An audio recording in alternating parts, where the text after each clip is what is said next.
We were real pleased. We thought we had great energy out there, a lot of enthusiasm. I thought the guys worked extremely hard. There were parts of the practice where they had to push through some of the fatigue. I thought they did a real good job. I thought it was a real productive first day.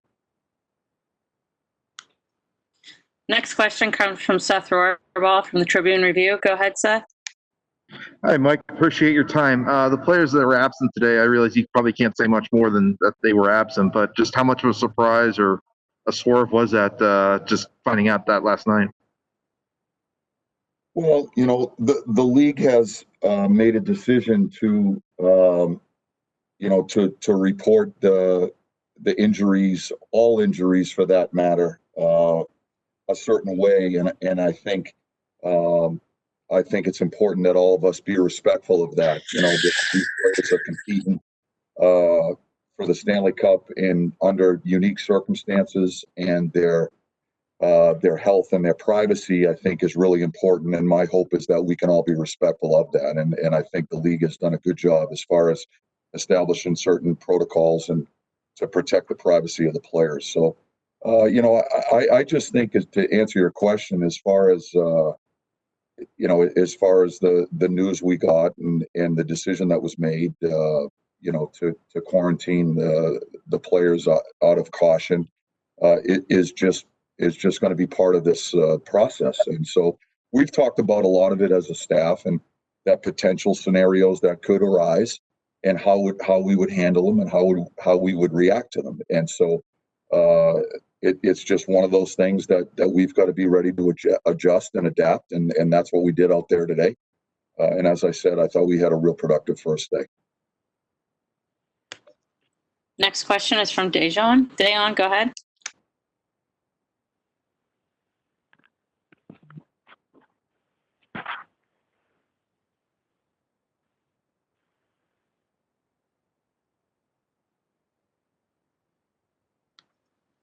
Dejan, are you ready for your question?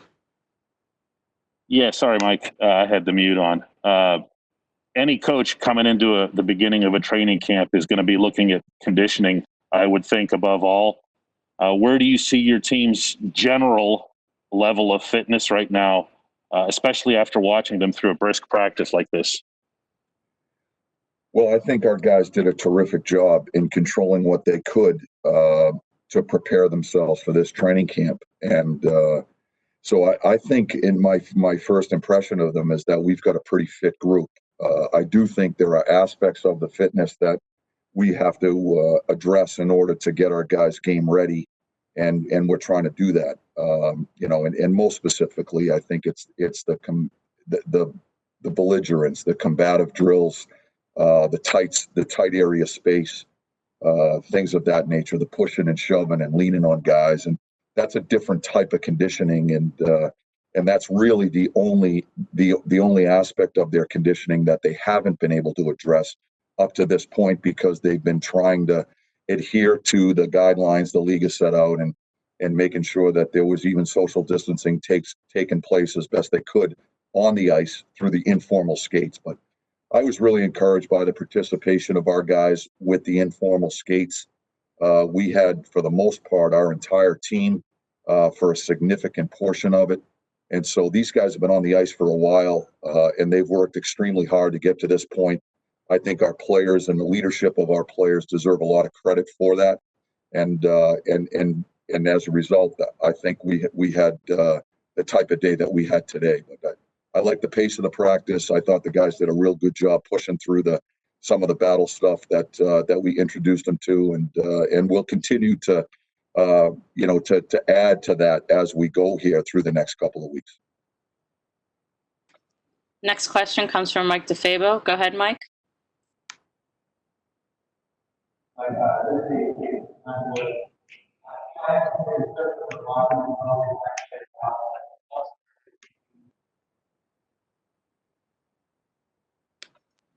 Mike DeFabo, are you ready for your question?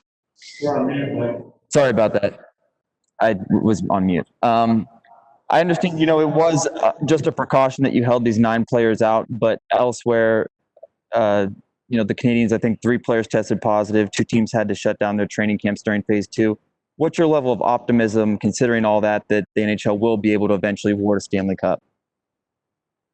Well, I'm real optimistic. I think the league has done a terrific job at trying to roll out certain protocols, and with some of these potential circumstances in mind, in order to mitigate the risk as best they can through a difficult circumstance. And so, my hope is, and I certainly am optimistic, that we'll all get to the hub city in a secured zone and have an opportunity to compete for the Stanley Cup. But my optimism hasn't changed at all. Next question's from Seth Rohrbach. Go ahead, Seth. Mike, I believe this was Jake's first practice since his injury. Just how did he look, and what went into the decision of having him skate with Sid today and having Jason skate with Evgeny as well? Well, I thought Jake looked terrific. He's been on the ice for quite a while now. He's been working through the rehab process, and Jake's worked extremely hard to get himself to this point, and he looks really strong. And so we're excited to get him back in the lineup for obvious reasons. The reason we put him with Crosby is because we think that they have a certain chemistry that has been really productive for us for quite some time. And not that he didn't have chemistry with Gino. They were certainly good when they played together as well. I think the reality is that the coaches are excited because we have some options where we can move people around Sid and Gino to try to create the balanced attack that we're looking for, that makes us play against as a group. And so we'll try to make the best decisions we can as a coaching staff in order to accomplish that. We started here today with the decision to put Zuck with Gino, but that's always subject to change. But certainly we thought we'd start there, and I thought they had a good first day. Next question's from Wes Crosby. Go ahead, Wes. Hey, Mike. One of the players missing today was Patrick Hornquist, and obviously we won't go into any type of specifics as to why. But you and others have talked about in the past the energy that he brings in every practice and every game. Just how much was that missing there today? Because Sid said that he saw a lot of energy out there. Just how much do you think having Hornquist gone was missing there today? Well, I thought our group had a lot of energy and a lot of enthusiasm today, and that's encouraging from our standpoint. Horny always brings that dimension. Every time I find myself talking about Horny, that's one of the things that I always discuss, because it's such a great attribute that he brings. That's part of his personality. He's a positive guy. He's an optimistic guy. He brings a ton of positive energy to the rink every day. And he's just a fun guy to be around. He's ultra competitive, and obviously an important player for our team. But having said that, I thought as a group today we had real good enthusiasm and good energy. Okay, we have a few more questions. Next one is Dayon. Go ahead, Dayon. Mike, I know you compete for the Stanley Cup every year you've been here, and that's always your mindset. And at the same time, when you look at this roster that you have, the depth, the opportunity, having Patrick Marleau here, having Zucker and Jake, which couldn't have been anticipated, do you see this as being an extraordinary opportunity? I do. I think I think this team has as good a chance as any team in the league to win the Stanley Cup. I mentioned that to the group today. We've had that discussion on our WebEx meetings throughout the course of this pandemic, and I think our players recognize the opportunity. The other aspect of it is we also all recognize how difficult it is to win. There's a lot of good teams out there. We feel as though we're a good team. We're excited about the opportunity that's in front of us. Now it's about going out and making sure that we're prepared to take advantage of that opportunity and earning it each and every day. And so that's where our focus is. We're just going to take each day as it comes. We're going to stay in the moment and not get ahead of ourselves. And I think the experience level that our leadership has, and it understands the importance of that aspect of this. and that's something that we'll keep reassuring and that we keep reiterating to the players on a daily basis. Just staying in the moment and making sure that we control what we can each and every day. And as long as we do that, I'm excited about this group, and I'm really excited about the opportunity that we have in front of us. Next question comes from Jenna Harner. Go ahead, Jenna. Hey, Mike, you touched on this a little bit ago, but from your perspective, how would you just kind of describe the mood among the guys today? Well, the mood was great. You know, I think we have a group that is enthusiastic and is really excited about the opportunity we have in front of us. And so, you know, I think the level of participation that we had in the informal voluntary skates is an indication of the enthusiasm. I've said that the last couple of weeks.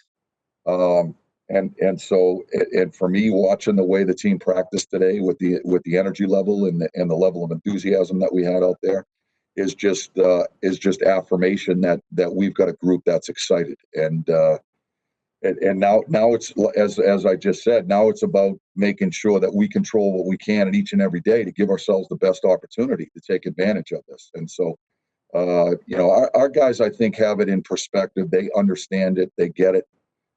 This is a hard trophy to win, but we're real excited about the opportunity. We believe in the group we have, and now we're going to push one another to be at our very best. Next question comes from The Athletic. Go ahead, Sean. Hey, Mike, thanks for doing this. Does it feel, these 14 days, does it kind of feel like you're crossing your fingers and just hoping you make it into the bubble in one piece? And how do you balance that with, you know, the need to actually do real work in preparation for the tournament? No, it doesn't. You know, we've thought through this process. We've spent a lot of time as a coaching staff, and Jim Rutherford with us.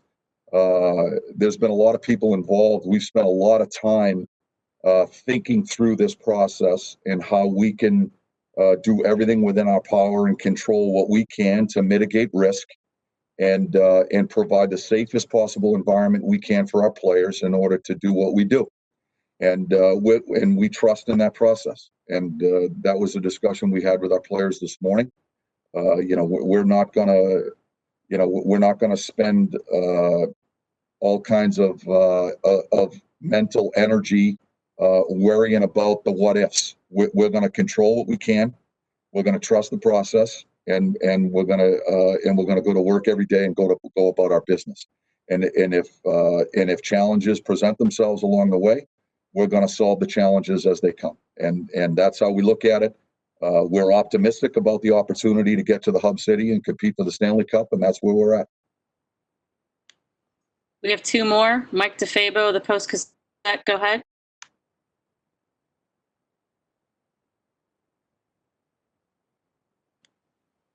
Mike, unmute yourself. Sorry about that. Mike, I don't think we could say that hockey is back until we ask you a question about the goalies. So I guess, how are you using this training camp to evaluate things, or do you feel like you already have an idea in mind, or what kind of factors are going to go into that decision-making process over the next couple of weeks? Well, the criteria has always been the same as I always tell you guys when we're trying to make decisions on any roster spot on our team. We're trying to make the best decision for the hockey team that gives us the best chance to win. And that's really the criteria that we use. That's the question I always pose to the coaches. And we try to drill down into the details and do our very best to answer that question.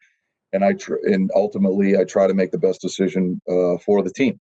And so, you know, we're fortunate, and I've said this to you guys on a number of occasions. We're fortunate to have the quality goaltending that we have.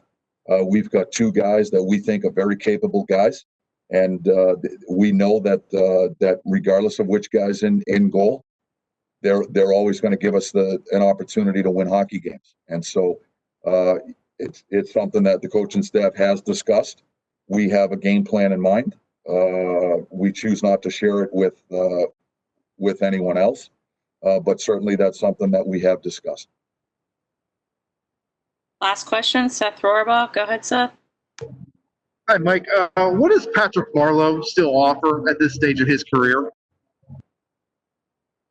Oh, I think he has a lot to offer this team. You know, he's first and foremost, he's a great person and a great leader. He's a guy that I think our players look up to. I think they have so much respect and admiration for what he's accomplished in this game to this point.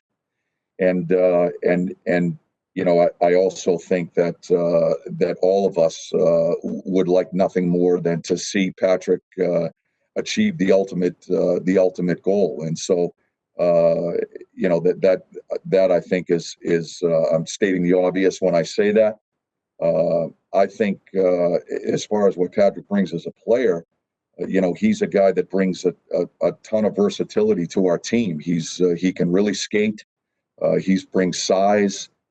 He helps us on the penalty kill. We can utilize him in power play situations. I can move him up and down the lineup. If I need to play him in the top six, he's capable of playing there. So he's a real versatile guy for us, and he just adds more depth and dimension to our team. So we're thrilled to have him. He's really been a great addition to our team, and I know how excited he is to compete for this Stanley Cup.